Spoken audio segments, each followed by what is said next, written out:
What's up, guys? So today we're going to answer a question I've been getting a lot lately, which is, what are the best characters to take into Dark Dimension 3?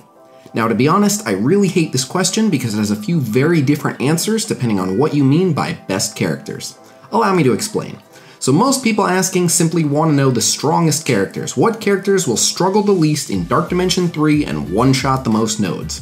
Now that question has an easy enough answer, though the answer itself is almost certainly a team that you should not be building. I'll explain why in a sec, but first I'll actually answer it. So Dark Dimension 3 has 16 nodes. The first 4 can be done with any characters, and the rest have trait restrictions. Nodes 5 through 8 require global characters, nodes 9 through 12 require cosmic characters, and finally, nodes 13 through 16 require city characters. So who are the best characters for smashing Dark Dimension with the least trouble? In my opinion, you'd want, for global, Yo-Yo, Shuri, Scientist Supreme, Ultron, and Mr. Sinister. For cosmic, Groot, Hela, Captain Marvel, Invisible Woman, and Minerva. And for city, Symbiote Spider-Man, Carnage, Venom, Iron Fist, and Jessica Jones. Now, before I even explain why I don't actually recommend building those teams, even though I feel very strongly that they are in fact the best teams for breezing through Dark Dimension 3, I want to first address some of the inevitable questions people will have about why certain characters like Black Bolt, Phoenix, and Cyclops didn't make that list. So Dark Dimension as a game mode should be approached differently than you approach any other content. While it's somewhat similar to Raid, there are a few key differences. The short version is that Raid enemies hit you a lot harder and the nodes are timed, so if you severely lack damage, you end up wasting the same cores you'd spend reviving someone when you end up having to attempt the node 2 and 3 times. Dark Dimension, on the other hand, is all about survivability. There's no time limit and you have absolutely no hope of killing an enemy before they use a key ability, as all the enemies in Dark Dimension have massively inflated health pools. Because of this, your best bet is to try to weather the storm. Characters like Black Bolt and Cyclops are incredibly effective damage dealers, but when it comes to survivability, they have no self-healing, they don't offer any protective buffs or advantages for their team. Pure damage dealing characters are actually liabilities in Dark Dimension, as killing an enemy in 33 hits instead of 37 hits ultimately makes a very small difference. Phoenix is an interesting case because she is an incredibly powerful character, but again, she can't be revived. This means you'll be forced to keep her as normal Phoenix the entire time, which also means there will be many instances where her special is effectively off limits. Now, taking any of those characters to Gear Tier 14 is not a terrible idea, and all of those characters can absolutely be part of highly effective Dark Dimension teams, but ultimately, the best teams for the mode are teams that don't have to stop and wait a day for a dead ally. Alright, so if the teams I just mentioned are the best, that's it, right? Video over? No. So the thing about Dark Dimension that people need to remember is that many teams can actually beat it. Some will beat it quicker than others, but many teams can actually beat the mode. This is an important thing to note because at the end of the day, the sooner you start, the sooner you can finish. And the sooner you finish, the sooner you'll have tons of orange gear to take more characters to Gear Tier 14 for your second run, as well as plenty of newly acquired high red star characters that could potentially be a big help. Different characters require different amounts of the unique and mini-unique gear pieces to enter. Ultron, for example, requires 180 of the ultra-rare mini-uniques to reach Gear Tier 14. Groot is one of 4 characters in the previously mentioned teams that would require superior alien spores, meaning you'd need to gather up 144 of them. He's also one of 8 bio characters, which means you'd need over 1,000 of the bio-specific mini-uniques. So let's assume that the previously mentioned teams can clear all of Dark Dimension 3 in a single day, which is likely possible with the right red stars. Now let's assume a lesser team with suboptimal characters like Shield Trooper would get stuck completing the stages for a full 2 weeks. Well, guess what? The extra several months it would take you to build that strongest team is a huge waste of your time, considering people using weaker teams will have cleared it months before you. By the way, the reason I mentioned Shield Trooper is because he requires 0 mini-uniques to reach Gear Tier 14. Starting to get the picture? So, having explained that, I'm happy to share with you the team that you could have ready to complete Dark Dimension 3 in the shortest amount of time. And this is because this team I'm about to detail requires the fewest total mini-uniques, has almost no overlapping regular uniques, and doesn't have a large concentration of any particular origin trait. And that team is, for global, AIM Monstrosity, Sabretooth, Shield Trooper, Ant-Man, and Deadpool.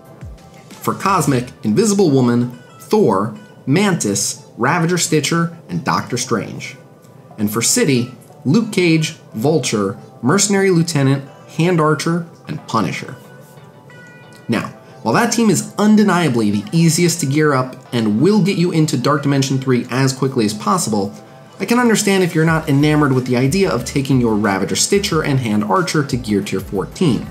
And I don't blame you, I won't be doing that either.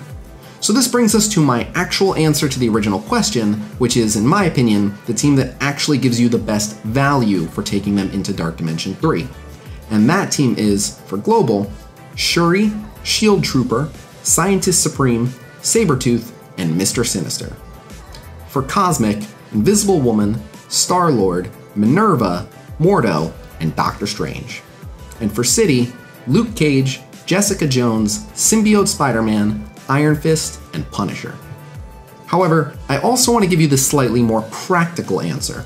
While the team I just mentioned is, in my opinion, easily the best bang for your buck in terms of investment and prep time, many people would likely prefer for Dark Dimension 3 to take them slightly longer if it meant they'd be able to take a handful of their best meta characters that they already use for several other game modes, like Phoenix and Ultron, to Gear Tier 14.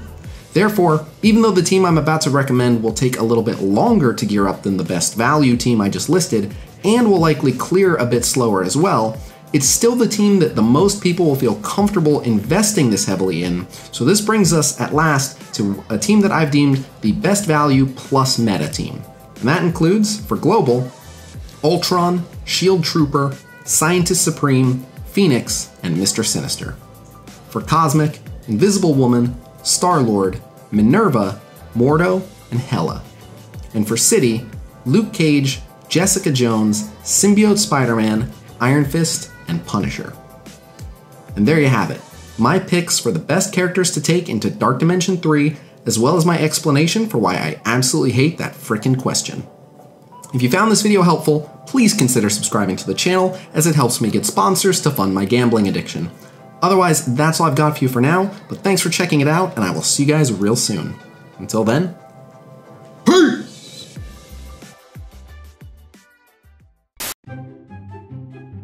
So you said Strife, so do you know what team he's on? He's on the Marauders. Along with... Rhino... What? Oh, he's Sinister Six. Sinister Six. Yep. Oh, God. Marauders is... Strife... Ooh, what is it? Green Goblin? Oh. Damn, who's Marauders? Well, a couple existing Brotherhood members joined Marauders. Sabretooth, Mystique. There you go. So there's actually only one more. Pyro? Nope. Not a Brotherhood. One more. The guy who's like the whole reason the team even works. He's like the main dude. Haha. You got nothing? No, Mr. Sinister. No. There. Oh, Mr. Sinister. I should have let you retract it. No, Mr. Sinister. I was thinking, no, he's Sinister Six, but that doesn't make sense. You'd think, right? Mr. Sinister. I can see why you get that confused. All right, so how many of the Sinister Six can you name? Oh, that one's easy. Rhino, Green Goblin. It's all the ones that I just messed up. So Rhino, Green Goblin, Shocker, Mysterio. Ugh. Ooh, is he gonna get the last one? I'm gonna have to edit out this huge break. Rhino, Mysterio, Shocker, Green Goblin. Oh, God. Venom? Close, but no. Carnage? No. Also close, but no. Spider-Verse. Is it like a spidery type of guy? No, it's an animal. Animal. I said Rhino. Not that one. Sabretooth? No. What animals are there? It can fly? Falcon! No. Oh, God. Vulture! There it is. All right, well, we're keeping that in. Falcon.